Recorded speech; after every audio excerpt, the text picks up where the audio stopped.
Sea defense project nears completion, restoring coastline damaged by years of tidal waves.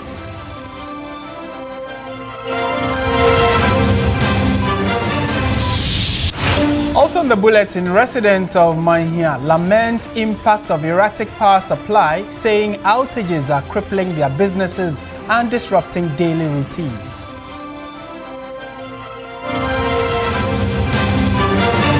Later in business news, Bank of Ghana urges public awareness to unlock benefits of Borrowers and Lenders Act by empowering both financial parties.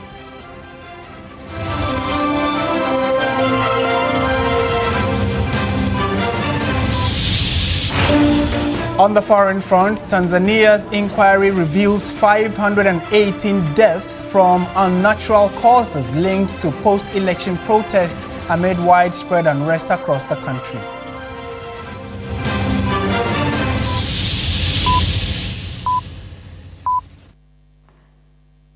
We have details of all these stories and many more coming up in the next 1 hour. Do stay with us. Starting from the very disturbing stories coming from South Africa, and Ghana's Foreign Affairs Minister Samuel Okudzeto-Ablakwa says the criminal elements attacking Ghanaians and other African nationals in South Africa's latest xenophobic attacks are undermining efforts to build a united and strong Africa. Addressing the media after a crunch meeting with the South African High Commissioner to Ghana, the minister underscored the role Ghana played in the struggle for freedom in South Africa, indicating that those perpetrating the attacks must turn their attention to history and the African unity struggle. The role we played in assisting South Africa to defeat the apartheid regime. Right here in these hallowed grounds, the precincts we find ourselves. This used to be the International Students Hostel. We hosted a lot of freedom fighters from South Africa and many parts of Africa. Ghanaian taxpayers took care of the scholarships they were provided, the meals they were provided. We issued passports, Ghanaian passports, when they were declared stateless and when they could not travel freely. We issued Ghanaian passports to them, right here in these premises. We extended support, financial support, to the ANC. And that is why when President Nelson Mandela was released, he came to Ghana and thanked Ghana, then under the leadership of His Excellency Flight Lieutenant Jerry John Rawlings. All of us as African leaders must condemn that.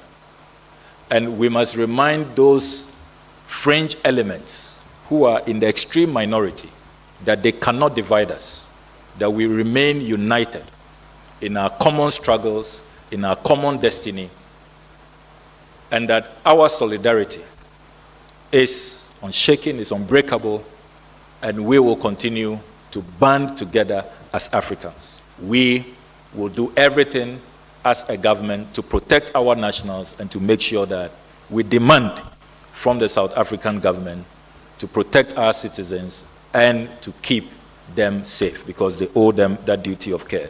Just as we will continue to make sure that all South Africans living in Ghana are safe, are protected, and we will not encourage any reprisal attack.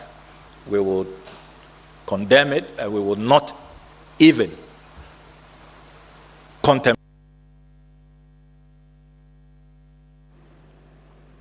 Let's take a quick trip to South Africa now. Joining us is Benjamin Kwashi, who is Ghana's High Commissioner to South Africa.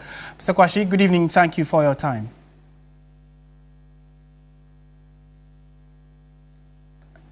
Mr. Kwashi, kindly unmute for me. And while at that, my first question would be, first of all, how widespread are these attacks, and what can you tell us about the safety of Ghanaians in South Africa?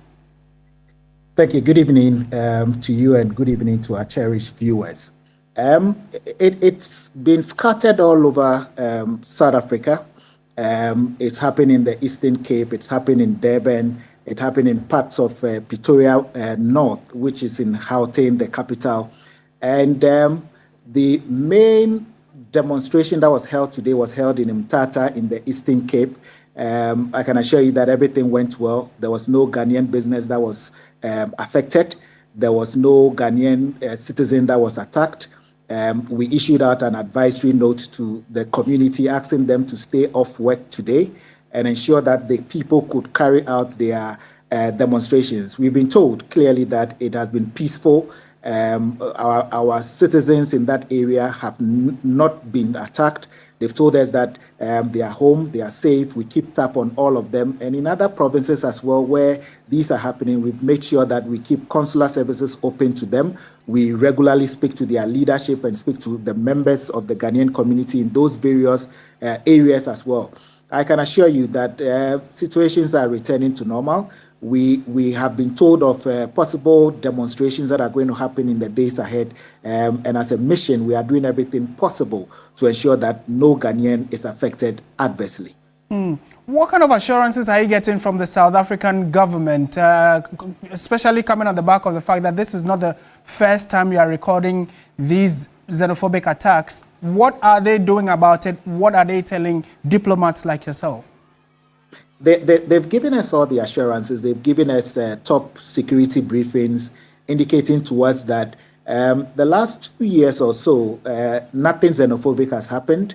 And they draw the parallel between yesteryears and what is happening currently. And we've realized that anytime there is local assembly elections in South Africa, these things do happen. They've indicated to us that there are political undertones to it.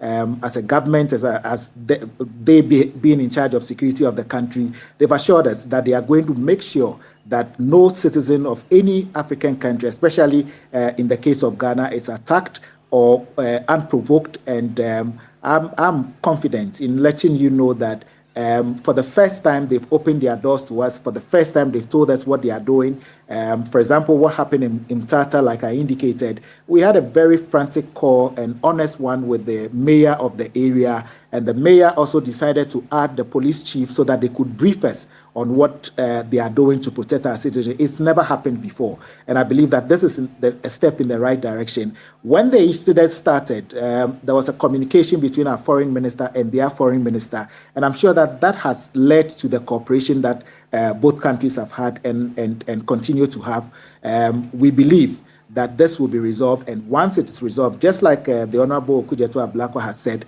we believe that this should be the end to any xenophobic attack going forward. And finally, before you take leave of us, we know President Cyril Ramaphosa has also just addressed the country, South Africa that is. You have also been engaging the Ghanaian that was in that viral video, which actually was the basis of this, indication and interaction. What are the key issues that President Ramaphosa touched on, and what kind of consular assistance are you also providing for Ghanaians who were seen in that viral video? Well, the president addressed the nation not on the xenophobic attacks. He spoke about the new police chief that he had commissioned to work as the police general in the country. He didn't say anything about the xenophobic attacks that have happened recently. We are sure that in the days and weeks to come, he will address the nation if there's ample reason why he should address the nation. I can assure you that the gentleman who was in that viral video has come. We've had extensive discussions with him. We've offered him consular services. Obviously, being accosted by 15 people and asking you questions and trying to intimidate you, we believe that he will feel a bit traumatized. But we've ensured that it's okay. We've spoken to him. We've offered him the assistance that we deserve to offer him. He's a happy person. We have done that not only to him as well. Other Ghanaians that have gone through such challenges, we've offered them the consular services that we want to ensure that they are well taken care of and no Ghanaian is affected adversely by what is happening in South Africa. Benjamin Kwashi, thank you so much for speaking to us on News 360. And Thank he you is so Ghana's High Commissioner to the Republic of South Africa.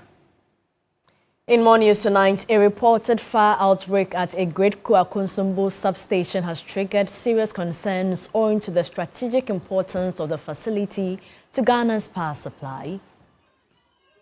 Reports reaching TV3, however, say the fire is under control and has been prevented from spreading by the Ghana National Fire Service. Unconfirmed reports indicate the fire outbreak has also disrupted power supply in parts of the country. GridCo has confirmed the fire at its facility. TV3 will continue to monitor the situation and will bring further updates.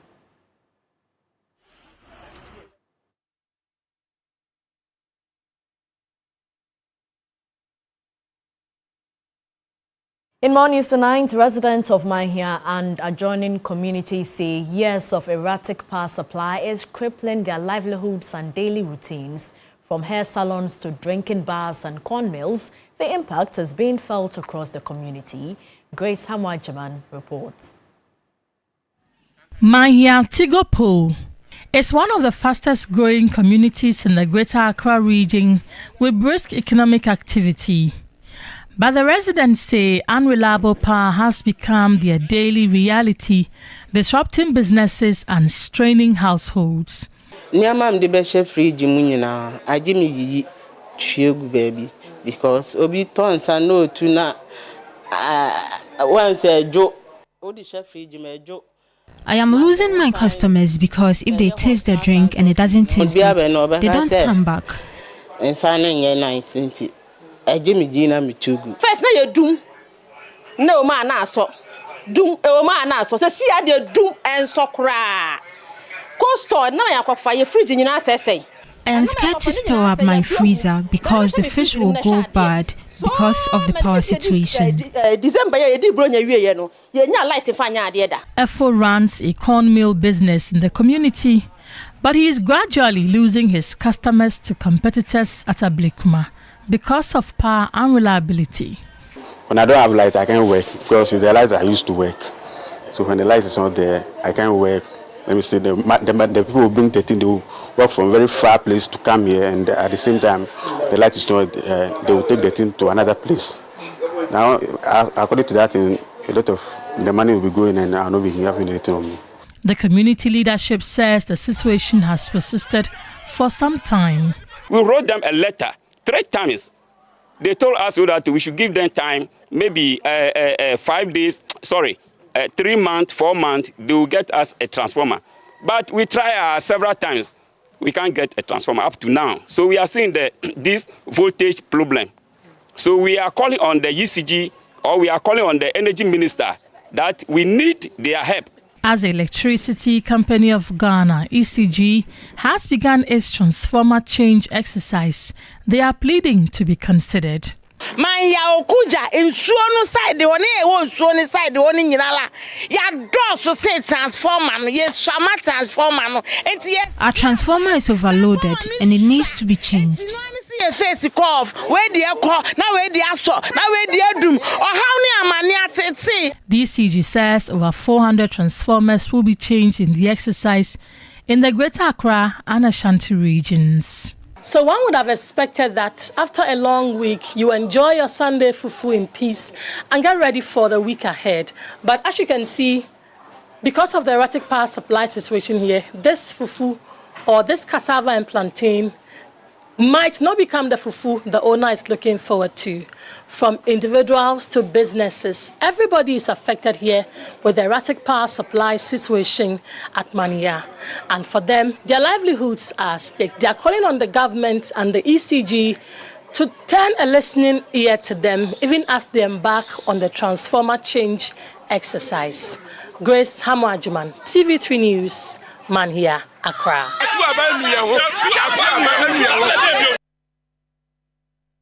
Hope has returned to residents of Glife, Begbeise and Shiabu in the Ablekuma West municipality as the sea defense project in the area enters its final phase. A visit to these coastal communities reveals a remarkable transformation. The once devastated coastline is gradually being restored following years of destruction caused by tidal waves. In 2001, residents of Glife, Begbeise and Shiabu were among several coastal communities in the Greater Accra region hit by severe tidal waves. Large portions of land once used as playgrounds and home to several buildings were swallowed By the sea, over 100 meters of coastline was washed away, displacing families and destroying livelihoods. In response, the government in 2024 commenced the construction of a sea defense wall to halt the destruction and protect lives and property. 2 years on, the impact is evident. The once hopeless communities are springing back to life, with many indigents returning to rebuild their homes and livelihoods. Due to the sea defense, we are safe, we are okay. Everything was not good, but now we are safe, we thank God. And whoever initiated the defense, we thank them. Sea defense, fine. The construction of the sea defense has brought us so much relief. The entire coastline was almost consumed by the waves. The municipal chief executive, George Kasoa-Winneba, says the project will not only protect the shoreline, but also help reclaim lost lands over time. I can confirm that the tidal wave has stopped destroying properties here because of the groans. You know, the purpose for this sea defense is to reduce the tidal waves. And since they started, it has reduced it. And basically, the sand has started growing. Per the contractor, he says that over time, the sand will grow up to the level of the sea defense, and then we reclaim the land. He, however, expressed concern over renewed sand-winning activities along the beach, warning residents to desist from the act that could undermine the project. People are winning sand with sacks, not like before they bring trucks. So they are left with the last groan, and then they are done with the sea defense here. The issue now comes back to the assembly to make sure we ensure that people will guide this place so that the residents will not win sands anymore. Meanwhile, other coastal communities such as Teshi and Nwa continue to battle tidal waves, with residents calling for urgent government intervention before the situation worsens. Joseph Armstrong, Good Alibwe TV3. Begbeise, Accra. Sponsors of the Human Sexual Rights and Family Values Bill, widely referred to as the Anti-LGBTQ Bill, are pushing for its swift passage, insisting the proposed legislation meet all necessary legal and financial requirements. At the start of public consultations aimed at gathering stakeholder inputs, the sponsors emphasized that Ghana should take inspiration from other African countries that have enacted similar laws. Ghana is seeking to criminalize same-sex relations, identifying as LGBTQ and public expression of this identity. As well, this bill, when passed, would make it an offense to advocate, support, sponsor, and even promote LGBTQ+ activities. For the second time, this law has been introduced with mixed concerns, but Parliament is seeking to pass a legislation that addresses these varied issues without compromise. We take cognizance of the rights of individuals who may be affected by this, and we're making the provisions in such a way that no individual, no Ghanaian's rights are going to be infringed upon. We also take note of existing legislation that has already taken care of some of the clauses that we'll be looking at here. Everybody has accepted the content of this bill as it was passed, and everyone in Ghana accepts that this is a bill that is fit for purpose. Sponsors of the anti-LGBTQ bill have sung the same chorus that the reintroduced legislation is no different from the earlier one passed by the 8th Parliament. I do not think that this bill should be subjected to fresh national dialogue. In fact, all the CSOs and all the concerns most of them have gone through are the same concerns that came up in the first cycle of this bill. We can expedite this bill in a day without compromising any part of our procedures. Uganda has replicated our bill, gone ahead to pass it, Senegal has done the same, passed it, and even reviewed their bill to increase the sanctions. And let us be clear, it has not brought any economic sanctions on any of those countries. During the consideration of the clauses, Sam George cited an example that elicited a sharp disclaimer from John Intimfojo. Male who claims that he has transitioned to a female and has held himself out on TV and done music videos and now claims that he is having intersex with Honorable Intimfojo and that Honorable Intimfojo is his gay lover. It is important I respond. Maxine, in her old or present life, no, it's important. In her old or present life, as contrary to her claim, contrary to his or her claim that she has had some perversive intercourse with me, I've never engaged in any sexual intercourse apart from what God created between Adam and Eve. Stakeholders agree that the country needs a law to protect its cultural and religious values. But all of that would come in the face of human rights concerns that have been raised by many. The completed asphalted portions of the Kasoa-Winneba road will be open to the motoring public in the next 3 weeks. Contractors working on the project have informed President John Dramani Mahama that they will meet the 36-month completion date in their contractual agreement. The president has been full of praise for the local contractor, urging them to complete the work to enhance the tourism drive of the central region. The Kasoa-Winneba Road project is a major 30-kilometer expansion upgrading of a vital N1 route from a 2-lane road to an 8-lane highway. Fully funded by the government of Ghana, the 36-month project aims to reduce traffic congestion and travel times between Accra, Cape Coast and Takrady. The project features multiple interchanges and pedestrian bridges. The president's first stop was the Budumburan Camp overpass under construction, the most difficult part of the construction, engineers say. The contractor is doing very well. The quality of work is very good. Your belief in the Ghanaian contractor to be able to fix our roads is unwavering. We can say that the bulk of your investment in road infrastructure goes to the Ghanaian contractor. Work started in 2024 and stalled shortly thereafter. But upon assumption of office of the Mahama-led administration, the president instructed the project be fully captured under the Big Push agenda.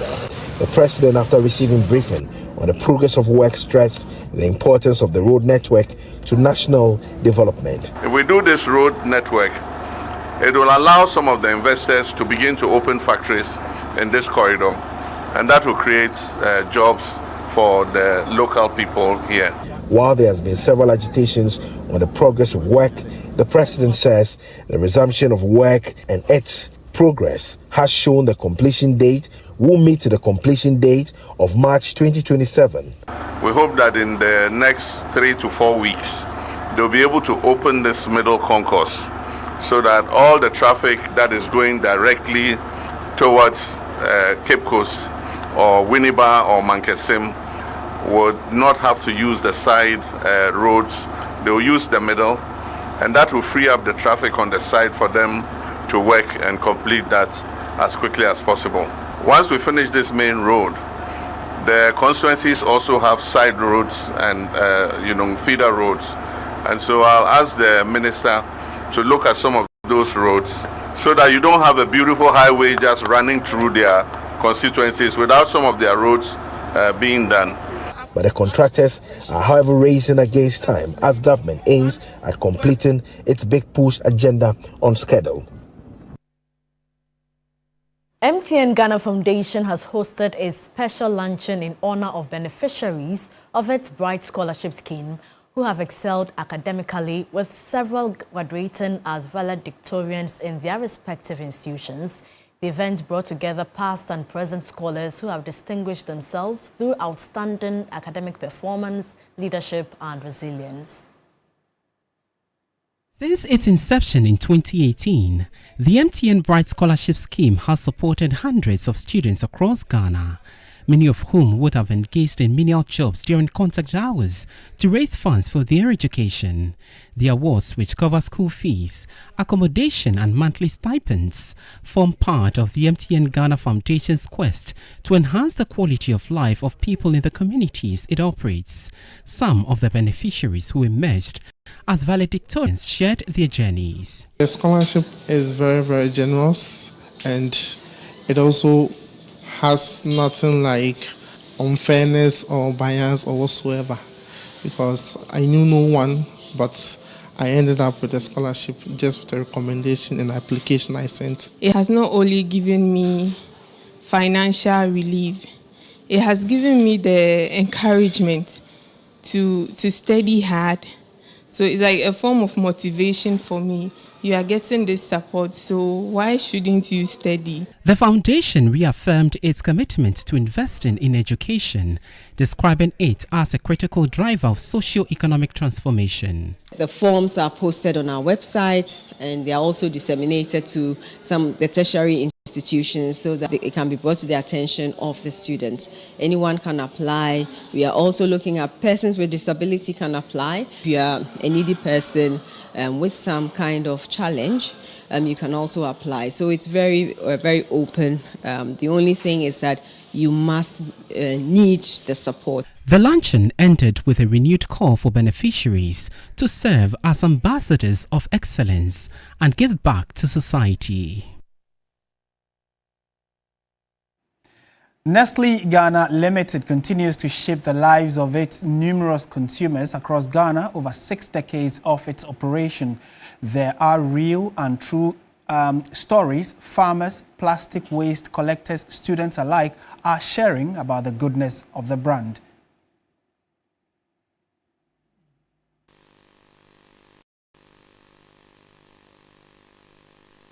Nestlé is doing a great job. If other company can learn from them, I think it will help a lot, because plastic become issue at the end of the day. Nestlé for Good has made me understand that life does not only mean those who are from backgrounds with difficulties cannot make it.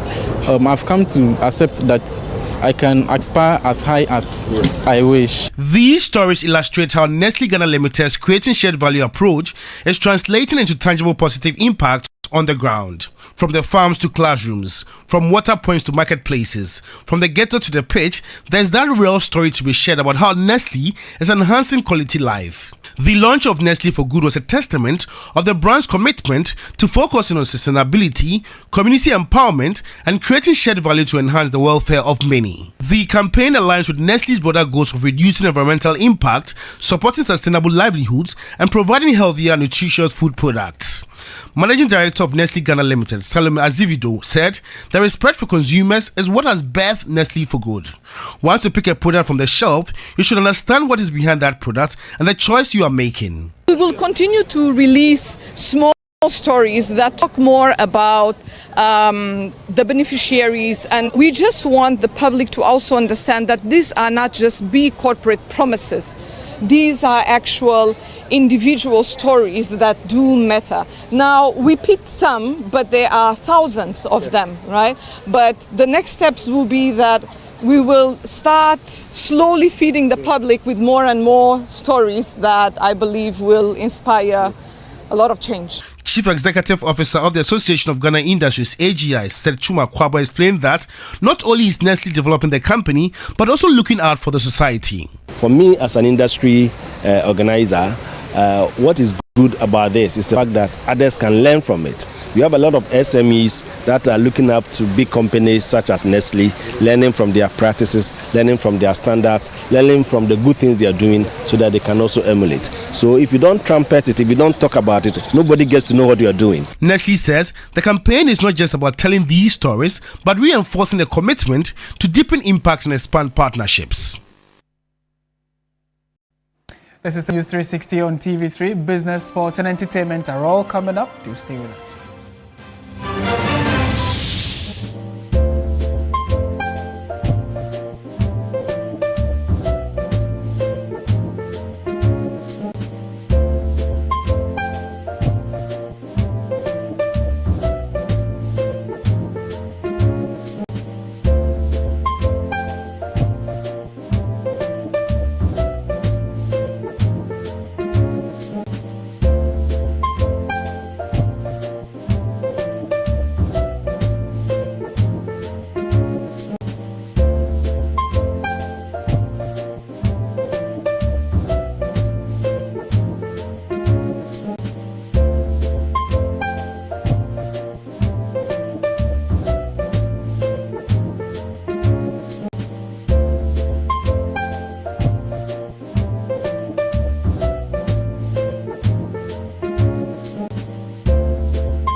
public. This was highlighted at a sensitization workshop on borrowing and lending organized in collaboration with the Bank of Ghana in Accra. Speaking on behalf of the second Deputy Governor, advisor to the Governor, Frank Libelnye, emphasized that a lack of understanding regarding the secured transactions framework remains a significant hurdle in the country's credit infrastructure. This knowledge gap, he noted, continues to act as a barrier for many individuals and small businesses seeking access to much-needed credit. Despite the critical role that the private sector plays in the economy, it faces persistent challenges in accessing the financing needed to start, sustain, and grow their businesses. This results in rising borrowing costs and cautious risk appetites among lenders, ultimately slowing down job creation, innovation, and growth. The Bank of Ghana, through its ongoing financial sector reforms and policy interventions, has taken deliberate steps to address some of these challenges to create an enabling environment for credit availability and growth. President of the Association of Ghana Industries, AGI, Dr. Kofi Nsiapoku, called for clear and transparent rules on access to credit in Ghana. Credit must be cost-effective and inclusive to truly support businesses. Clearer guidelines, he argued, would help level the playing field and ensure more entrepreneurs can access affordable financing. The Borrowers and Lenders Act 2020 represents a major step forward in promoting responsible lending, protecting borrowers' rights, and enhancing transparency and efficiency within our credit system. For businesses, especially small and medium enterprises, access to finance remains a critical pillar for growth, expansion, and sustainability. However, access must be supported by clear rules, mutual accountability, and a shared understanding of rights and obligations. The workshop brought together regulators, lenders, and members of AGI to discuss ways to improve Ghana's credit ecosystem and boost private sector development. And now Ghana's small and medium enterprises are once again in focus as MTN Ghana officially launches the 2026 edition of the SME Ghana Awards. The initiative, spearheaded by MTN as headline sponsor, is designed to celebrate and support businesses that continue to demonstrate innovation, resilience, and growth in an increasingly competitive market environment. The Chief Executive Officer of the Ghana Enterprises Agency, Margaret Antie, has highlighted the persistent challenges confronting SMEs. She stressed the need for a sustained support system to enable these businesses to scale up. We are living in an era defined by rapid transformation, where distinction has become a great equalizer. And digitalization is very important. It now connects a skilled artisan in Kumasi to a market in Cincinnati, and a fashion designer at Mamobi to a buyer at Amsterdam. So the question is no longer whether Ghanaian SME can compete globally. They can. The real question is whether we are building the right ecosystem to enable them to do so. The Senior Manager for SME Sales at MTN Ghana, Abubakar Siddiq, provided an overview of the award scheme, describing it as a strategic platform aimed at empowering entrepreneurs and enhancing business visibility. This awards night comes within the context of what we call the SME Accelerate program. SME Accelerate program is a year-long program that MTN business, in MTN, we have designed for the SMEs across the length and breadth of this country. So within it, we have the SME Awards with SMEGA. SMEGA is one of our partners that we are partnered with for about 2-3 years now, and they are also focusing on SME.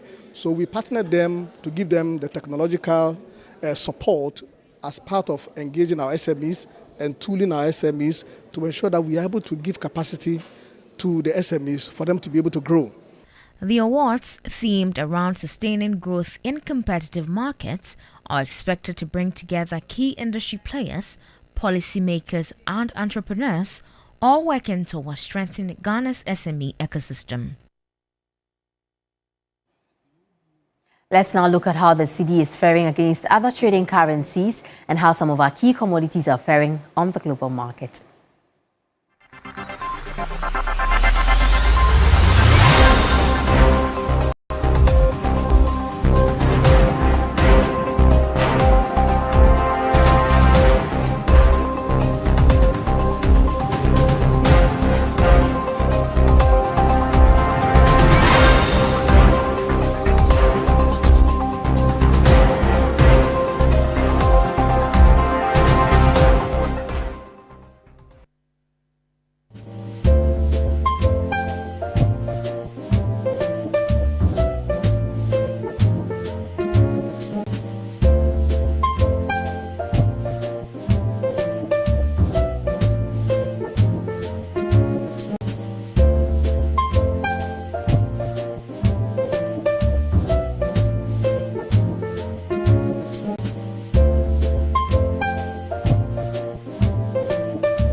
Coach of the team, Carlos Queiroz, met the media for the first time at the Alisa Hotel earlier today. The veteran tactician outlined his tactics and vision for the team ahead of the 2026 FIFA World Cup. My colleague Oreko Ampofu, who was at the Alisa Hotel, sums up what transpired in the following report.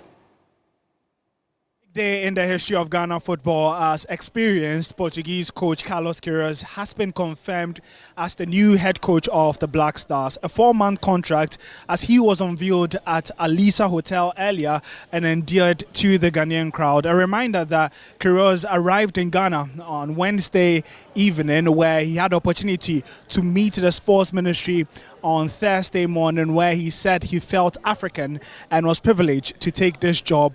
In the press conference, his first words were that this would be his biggest challenge yet, which led to a lot of eyebrows being raised, considering the 73-year-old has coached teams like Manchester United, Real Madrid, and Portugal. The biggest concern was what the configuration of the technical team for Queiroz would be. However, there was clarification that the Portuguese would be bringing 5 technical team members, as the likes of Fatau Dauda, John Paintel, and Desmond Ofei would be keeping their jobs. Yes, Queiroz is the head coach. Yeah. He's coming in with, for now, 5 of his backroom staff. 5 people have been confirmed. Okay. I know that the previous team, there were issues about John Paintel. I specifically mentioned John Paintel and Fatau Dauda because in the last few days, there have been rumors, or there were rumors that they have been relieved of their duties. Okay. So it was important to clear the air regarding the future of those 2 gentlemen. They are still part of the team. Now his component of players was divided into 2, the local-based players and then the foreign-based players. When it comes to the local side, Queiroz would be visiting the Black Galaxies team, which are currently camping, and would have the chance to engage with the players and see them train to be able to determine which local players deserve to go to the World Cup. That's why in this short period of time, my concern with the Federation was to organize the local players, because I didn't want to go for the final selection without having the opportunity to see them, to be with them, and analyze them. In just over 40 days' time, Queiroz would be making his 5th appearance at the World Cup, in Ghana. Coincidentally, will also be making his 5th appearance at the World Cup. All eyes will be on the former Real Madrid coach and how he's able to assemble his team ahead of the Mundial in North America this year. Oreko Ampofu reporting from Alisa Hotel for 3 Sports. Carlos Queiroz has 4 months to make an impact with the Black Stars. Let's do some other stories where match day 2 of the 2026 Nestlé Milo Under-13 Championship delivered thrilling action at the Secondary Sports Stadium as young talents from across the country continue to impress with dominant wins, narrow victories, and a few statement performances, shaping the race for qualification into the knockout stages. Schools like Nkoko Salvation Army Primary and Methodist Experimental Primary made strong statements, while others kept their hopes alive with hard-fought results as well. My colleague Barack was there, and he comes through with the following reports.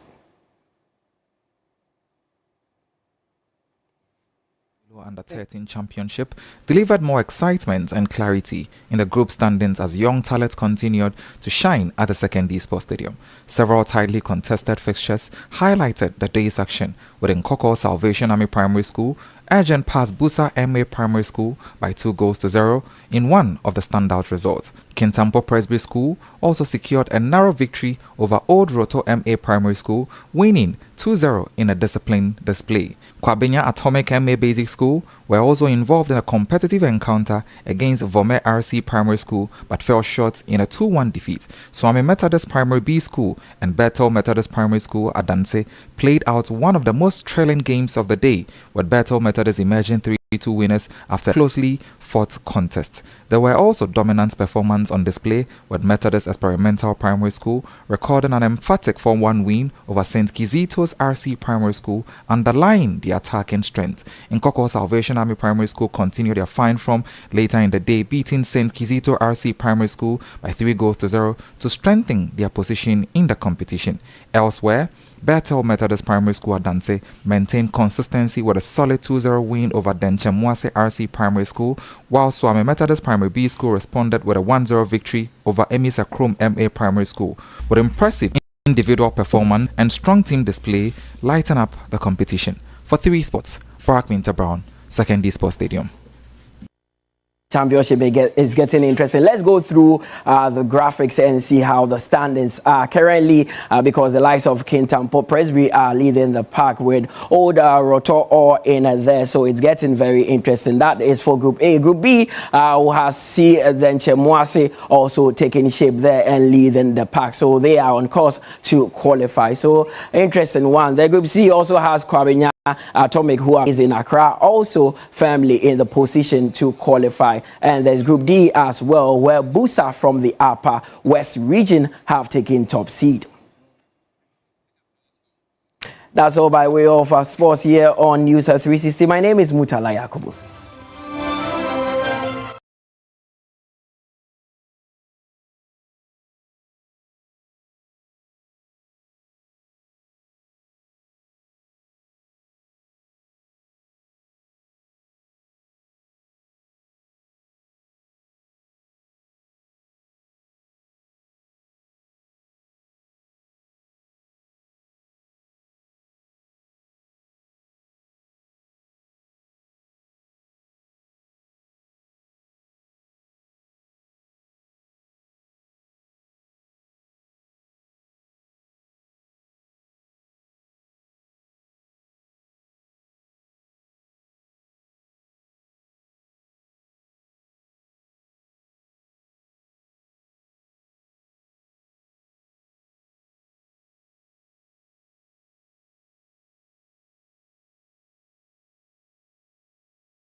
Brought to you by GTP Lifestyle and Napa Foods. Heaven Black Insecticide Spray and Coil. Powered by 3 Entertainment.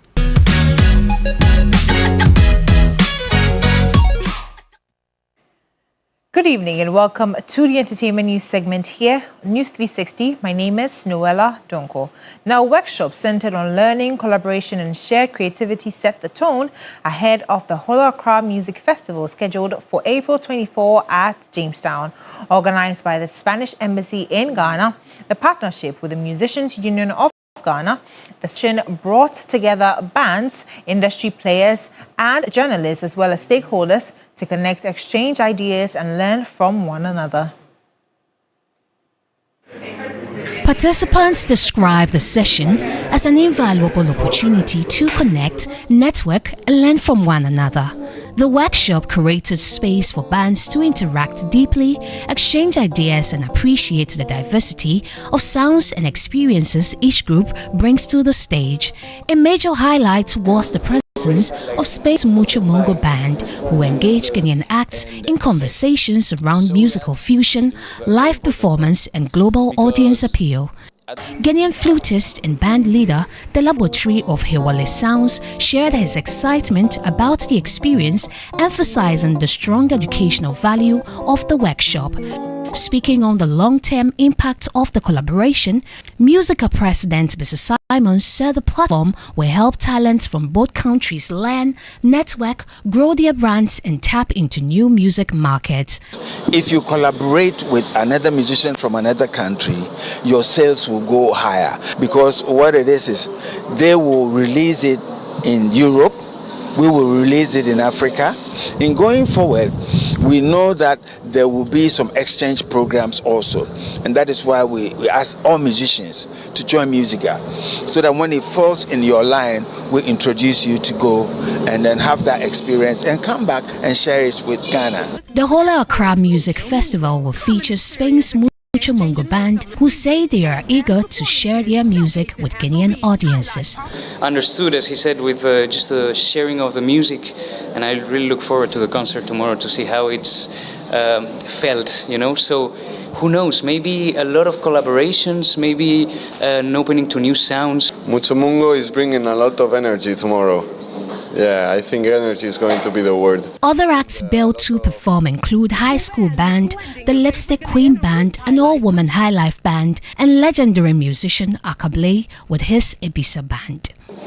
Lipstick is bringing the female vibe, the women power vibe, and I mean, looking at the stage where you are seeing a female keyboardist, female drummer, the bass is the female. I mean, so that alone is a unique thing of its own. Very big fire is coming and it's going to be fun. The festival is expected to deliver an exciting blend of Ghanaian and Spanish sounds with electrifying performances and unique collaborations on stage. And that's it for the entertainment news segment here on News 360. My name is Noella Donko.